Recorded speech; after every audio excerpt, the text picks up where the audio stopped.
Halo teman-teman, hari ini saya dapat kabar mall udah bisa dibuka ya. Udah dibuka dan bisa dikunjungi maksudnya gitu. Jadi langsung kepikiran nih kita nih ya, gimana kalau misalkan kita bikin bedah bisnis mall di saat pertama kali dibuka ya. Setelah pandemi, ya walaupun sekarang masih ada corona juga sih, cuman kita berdoa semoga tidak terjadi apa-apa ya. Jadi kita akan coba jalan-jalan, ngecek, meriset ya, nanti supaya Nabila pengen jalan-jalan nih kan katanya.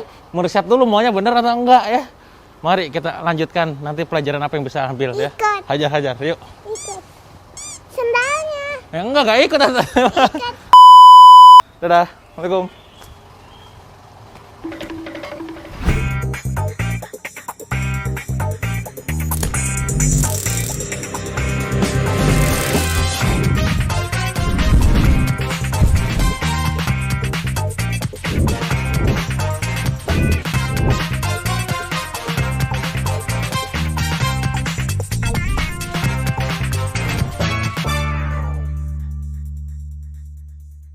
Guys, lihat guys, di sekitar kita nih tempat parkiran saya mobil ini kosong semua ya.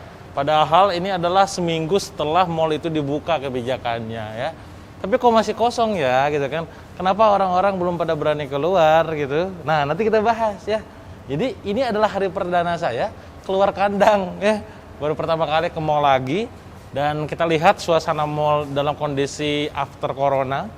Pandemi itu kayak gimana, di new normal itu kayak apa. Pastinya saya pun pakai masker, karena kalau nggak pakai masker nggak boleh masuk ya. Hayu, lanjut. Nah, cuma nih biasa lah ya, videografer saya ini nggak pakai masker ya. Sama satpamnya diusir gitu kan. Anda nggak boleh masuk. Tolong ya, cari aman ya. Tolong jangan bandel. Jadi sekarang mau ke mall dulu, nyari semoga ada yang jual masker ya. Kalau nggak nyari di tong sampah juga kayaknya banyak. New normal. Ada cara mainnya sekarang. Hei teman-teman, ya ini saya udah di mallnya ya.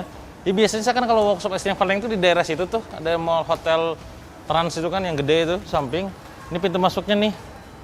Gila, sepi. Sepi banget. Coba lihat, ayo sini ke dalam.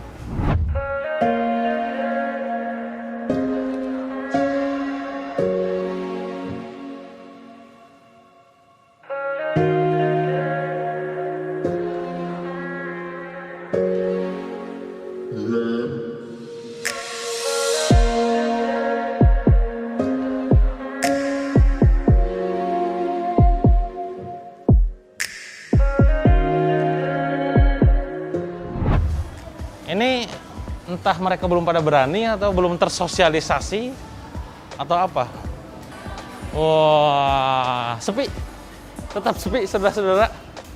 Ya, tadi saya ngobrol sama satpam di depan gitu, bahwa kalau untuk supermarketnya itu udah buka sejak lama, jadi memang tidak ditutup karena kebutuhan pokok kan. Tapi kalau yang namanya mallnya, yang mallnya ini nih, itu baru dibuka beberapa hari yang lalu, tanggal 15 Juni kurang lebih. Tapi kondisinya ini tetap sepi. Ya, apa pelajarannya? Nanti kita bedah ya. Ayo. Padahal nih teman-teman ya, orang lain itu jualan di mall itu memanfaatkan traffic dari mall. Tenan-tenan ini nih memanfaatkan traffic dari mall. What if gitu kan? Apa jadinya kalau misalkan kita jualan di mall yang traffic utamanya sendiri nggak rame gitu? Ya beginilah jadinya. Tuh kan, bener kan sepi. Yo. Nah teman-teman ya, kalau misalkan teman-teman main ke mall ini, biasanya di daerah tengah ini tuh pusat keramaian, jualan mobil, jualan motor, jualan AC, jualan alat fitness, jualan diskon-diskon, semuanya di sini sekarang sepi. Padahal udah kondisinya tuh diperbolehkan loh, dibuka loh mall, tapi tetap sepi. Pertanyaannya why gitu kan? Jadi kalau sekarang dibuat judul nih ya, bedah bisnis mall pasca pandemi, wah kan? Apakah ramai atau tidak? Hasilnya sepi. Jaga jarak. Tuh, social distancing ya. Sep. Nah. Selisih 2. Selisih 2, coy. Anda salah. Penjaga-penjaga tenannya cuma berdiri doang, udah bingung pengunjungnya eueuh ya. Kumaha tuh. Ya teman-teman semua nih ya. Apa pelajaran yang teman-teman dapatkan ketika melihat situasi ini? Bagaimana mall yang itu pusat keramaian, di saat orang lain itu datang ke sini untuk belanja dan lain-lain, gara-gara corona, kemarin sempat terhenti kurang lebih aktivitas 2 bulan sampai 3 bulan. Dan sekarang pada saat sudah diperbolehkan, tetap masih sepi aja, ya. Nah ini sama kayak bisnis. Di bisnis tuh kayak gitu. Yang terberat itu sebenarnya bukan aktivitas promosinya. Yang terberat itu bukan jualan produknya. Yang terberat itu bukan meriset produknya. Yang terberat itu adalah mempengaruhi pikiran audiens, market, ya, supaya terbentuk persepsi. Ini yang berat. Karena bisa jadi gitu ya, orang lain sudah punya merek tertentu dalam pikirannya yang pada saat Anda promosi itu belum bisa tergantikan gitu. Nah, berarti gimana caranya? Anda menghack pikiran dia supaya brandnya itu tergantikan. Sama kayak mall, persepsi dalam benak orang lain, wah sekarang masih ada corona gitu kan, takut gitu kan. Terus kalaupun misalkan sekarang katakanlah mall ini dibuka, wah new normal, semua tetek bagiknya ini kayaknya ribet gitu kan. Dan ada yang namanya zona nyaman. Ya, zona nyaman di mana mereka tuh diam di rumah udah terbiasa. Dan sekali lagi yang terberat adalah ngubah kebiasaan, ngubah perilaku, ngubah habit. Termasuk di dalamnya adalah ngubah persepsi pikiran. Nah, ada sebuah teknik sebenarnya ketika misalkan teman-teman pengen ngubah persepsi di benak market, ya. Teknik ini saya namakan dengan namanya brand hacking. Brand otak, ya, hacking menghack. Gimana caranya kalau misalkan teman-teman pada saat jualan gitu kan, bisa menggeser persepsinya menjadi lebih baik lagi gitu kan. Yang pertama namanya adalah teknik building belief, membangun belief baru. Nah, kenapa ini mall jadi sepi gitu kan? Padahal dulunya mall ramai banget, hanya gara-gara berhenti 2 bulan 3 bulan jadi sepi. Karena belief yang terbentuk dalam benak orang lain, kalau Anda ke mall, Anda kena corona.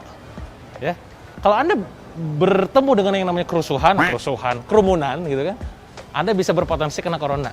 Itu beliefnya. Terbangun belief itu gitu kan. Nah, maka ketika direpetisikan itu akan masuk ke dalam benak pasar atau audiens. Belum lagi kalau misalkan kita di rumah diasupi dengan namanya tayangan-tayangan televisi gitu kan. Corona naik gitu kan, yang kena positif dan segala macam. Apa poinnya dari building belief ini? Kalau Anda pengen mempengaruhi otak audiens, ya, otak market, lakukanlah teknik yang namanya repetisi, iterasi atau pengulangan. Ulang aja terus setiap hari. Bener gak? Sok. Sekarang orang-orang gitu kan di rumah nonton positif. Diulang tiap hari, gila. Corona bahaya. Hati-hati dengan kerumunan gitu kan. Jadi dia menghindari, terbentuk dalam pikiran. Oh, berarti gak boleh datang ke kerumunan. Gak boleh datang ke mall dan segala macam. Dan ini hasilnya sudah terbentuk sekarang. Nah, sama kayak jualan, artinya apa? Kalau misalkan Anda main jualan pengen laris nih ya, supaya pesan dari Anda itu bisa nempel dalam benak dan persepsi market, lakukan repetisi dari setiap kampanyenya. Misalkan kampanye dari Anda tuh misalkan apa, ya ulang terus aja di promosi. Jangan gonta-ganti. Satu single message gitu kan. Itu nomor 1. Building belief. Lanjut dulu ke sini, pindah. Tuh, tetap masih sepi cuy. Ya, yang lainnya masih sepi juga. Nah, sekarang nih. Yang kedua ya. Oh, tuh. Yang kedua yang bisa teman-teman lakukan untuk bisa mengubah persepsi orang lain adalah dengan cara yang namanya exploiting belief. Jadi, belief yang sudah tertanam dalam benak market, kita manfaatkan. Contoh, exploiting belief itu gini. Belief dalam benak orang lain itu adalah ramai sama dengan bagus, mahal sama dengan bagus gitu kan. Nah, maka ini yang kita manfaatin. Apa poinnya? Kalau misalkan teman-teman pengen katakanlah membuat produk Anda tuh laris manis, maka dalam pas promosi itu tumpukan resi, tumpukan pengiriman, stok dan segala macam sering-sering screenshot, posting, promosiin gitu kan, agar kita memanfaatkan belief orang lain yang sudah terbentuk bahwa ramai sama dengan laris, mahal sama dengan bagus. Itu yang saya lakukan ketika saya bikin namanya workshop. Workshop saya mahal-mahal karena saya mengeksploitasi belief mereka, di mana mahal sama dengan bagus. Mereka bertanya-tanya, jangan-jangan ini mahal karena bagus dan benar. Nah, tugas kita adalah pada saat mengeksploitasinya, belief itu, next pada saat delivery value-nya harus di atas rata-rata supaya tidak kecewa. Nah, sama kayak sekarang nih. Nah, ini tugasnya adalah nanti supaya bisa ramai lagi gimana? Nah, Anda harus buat campaign. Kalau misalkan ini pemerintah katakanlah gitu ya, harus buat campaign bahwa mall sudah aman dan segala macam. Kalau nomor 1-nya tadi belum dilakuin, apalagi nomor 2. Lebih berat gitu loh. Nah, nomor 1 beresin dulu gitu kan. Nah, itu yang kedua. Jadi exploiting belief, lakukan memanfaatkan persepsi market yang kita pakai gitu ya. Lanjut. Nah, sepi semua. Yang ketiga apa teman-teman semua? Yang ketiga adalah bypass belief. Apa itu bypass belief? Kita memanfaatkan agar pesan yang ingin kita sampaikan ke benak market itu cepat masuk. Dengan cara gimana? Menggunakan pihak ketiga. Ya. Maka kalau misalkan corona ini pengen, katakanlah mau pengen ramai lagi, harus ada orang yang ngomong di publik, orang expert, bukan hanya pemerintah, tapi orang expert di bidang kedokteran, misalkan di bagian keamanan, bahwa kalian sudah aman. Nah, mereka ngomong bakal didengar.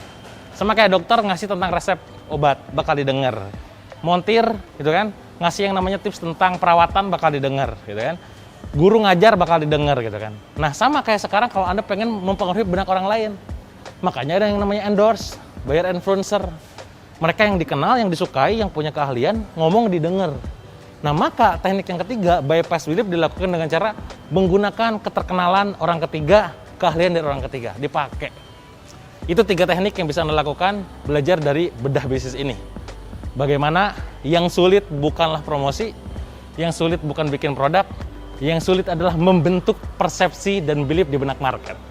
Dapat pelajaran dari bedah bisnis ini, jangan lupa untuk kasih like, komen, dan share, dan pastikan juga Anda subscribe supaya bisa dapat update bedah bisnis dari saya di episode berikutnya.